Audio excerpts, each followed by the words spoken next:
पहले पढ़ने का तरीका सिखा दूं, फिर आंसर राइटिंग का सीखें, है ना। सब लोग पढ़ने का तरीका सुन लो। कोई भी स्टैंडर्ड टेक्स्ट बुक, चाहे हमारे नोट्स हो, चाहे किसी की किताब हो, XYZ इंस्टीट्यूट्स के नोट्स हो, कोई से भी नोट्स, पहली बार जब भी आप पढ़ें इस तरह पढ़िए कि याद नहीं करना है। क्लियर? कोई सी भी किताब XYZ, चाहे लक्ष्मीकांत पढ़ रहे हैं, चाहे NCERT पढ़ रहे हैं, चाहे आप स्पेक्ट्रम पढ़ रहे हैं, चाहे हमारे नोट्स पढ़ रहे हैं, पहली बार पढ़ रहे हैं, याद नहीं करना है। तो क्या करना है? समझना है। कहानी की तरह किताब जो है ना, अगर वो मित्र नहीं है तो समझिए कि वो किताब नहीं है।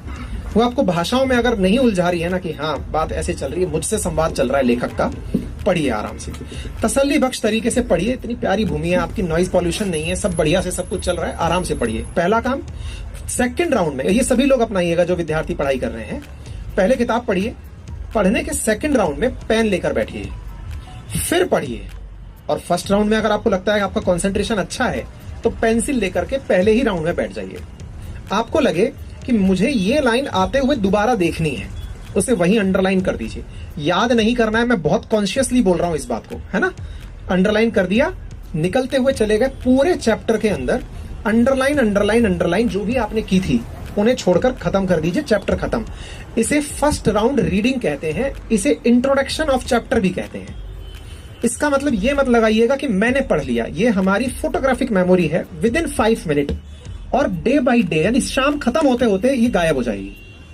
जो चैप्टर बहुत अच्छे से समझ में आया, इवनिंग तक वो याद भी नहीं रहेगा। जस्ट लाइक इसका उदाहरण समझना, अगर मैं यहां से निकलता हूं तो मुझे रास्ते में बहुत सारे व्हीकल दिखे, बहुत सारी जगह निकलती हुई दिखी, मुझे सब तो याद नहीं है ना। ईश्वर ने हमें इस तरह का विजन दिया है कि हम पहली बार में जब कोई चीज देखते हैं तो हम सही गलत तो पता लगा लेते हैं कि ये रास्ता है, ये नीचे उतर जाएगा, ये कीचड़ है, ये गड्ढा है, ये पत्थर है, पहचान लेते हैं। याद नहीं करने दिया, ये हमारी ईश्वर ने एक समझिए बहुत ही इंटरेस्टिंग तरीके की उपलब्धि हमको दी है। क्योंकि अगर सब याद रह जाता हमें, तो सोचो खुली आंख से दुनिया में जितना घूमते हमारा दिमाग फट जाता। अरे बोलो। इसका मतलब ये हुआ कि हमें सब कुछ याद नहीं रखना, ये स्किल है। और हम क्या सोचते हैं कि यार हमारे तो याद ही नहीं हो रहा, हम तो गजब फ्रस्ट्रेट है यार, हमारे तो मेमोरी खराब है। अरे भाई, सब याद नहीं रखना है, समझो स्वस्थ हो। तो फिर क्या करें? फिर याद करो कि आप उस रास्ते से जब दोबारा गुजरते हो, आपको वो चीज दोबारा याद रहने लगती है। आपको ध्यान रहने लगता है कि भाई यहाँ एक मोड़ था, इसके बाद एक ब्रेकर आता है, वो मंदिर है। अपने दोस्तों को पता बताने लगते हो। पहली बार जब अपना रूम लिए थे याद नहीं था, दोबारा जब जगह जाने लगे आपको सब याद रहने लगा। भाई सुन, वहां पान की दुकान है, वहां चाय की दुकान है, वहां तक आ जा, वो जगह याद रहने लगी। फिर आप फ्रीक्वेंसी के साथ तीसरी बार वहां जब पहुंचे तो अब आपको ये भी समझ में आने लगा कि इतना कदम चलने के बाद ये मोड़ आएगा। आप अपने दोस्तों को बताने लगते 300 मीटर लेफ्ट चल दे, फिर राइट ले लेना, कमरा आ जाएगा। ऐसे हुआ। पढ़ाई भी ऐसे ही है। पढ़ाई कहती है फर्स्ट गो में जब आपने चैप्टर पढ़ा मैं बिल्कुल नहीं घुसूंगी। आपको लगता है कि नहीं साहब मैं तो इंटेलिजेंट हूं, पहली बार में आ जाना चाहिए, नहीं आएगा। पहले अपने आप को इंसानों से ट्रीट करिए कि आप स्वस्थ हैं अगर पहली बार में याद नहीं रह रहा है, और अगर रह रहा है ना तो बीमार है। ये समझिएगा, फर्स्ट टाइम में याद रह रहा है, बीमार है, आप फट जाओगे बहुत जल्दी। पॉइंट को कंटिन्यू कर रहा हूं। फिर जो आपने अंडरलाइन बनाए थे ना बेटा, अगली बार सेम डे ही, या तो इवनिंग में या अर्ली मॉर्निंग में, अर्ली 30 मिनट्स ऑफ मॉर्निंग में उन अंडरलाइंस को वापस देखो। क्योंकि अब अगला चैप्टर पढ़ना है अपन को। लेकिन जो सुबह सुबह की फ्रेश मेमोरी है ना, कल दिन भर में जो हमने अंडरलाइंस किए थे उन्हें दोबारा देख लो। सेकंड राउंड कंप्लीट, कोई बात नहीं। अब क्या करना है? चैप्टर क्लोज करके नए चैप्टर पे बढ़ जाना है।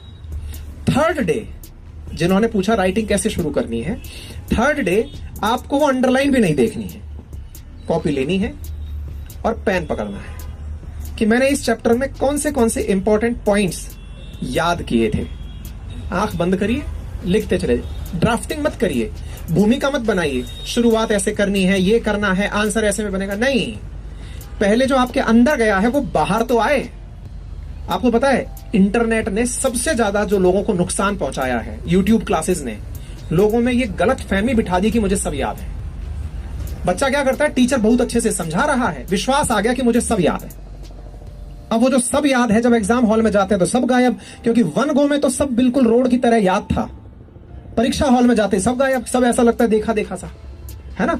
लिखना शुरू करिए। हम कई बार बोलते हैं अपनी ऑफलाइन मतलब ऑनलाइन की जो क्लासेस हैं, जो एप्लीकेशन पर चलती हैं, कि जो आप पढ़ रहे हैं इसे जाकर लिखिए जरूर एक बार। जब तक आप खुद से नहीं लिखेंगे उस बात को, यही आंसर राइटिंग का शुरुआती कदम है।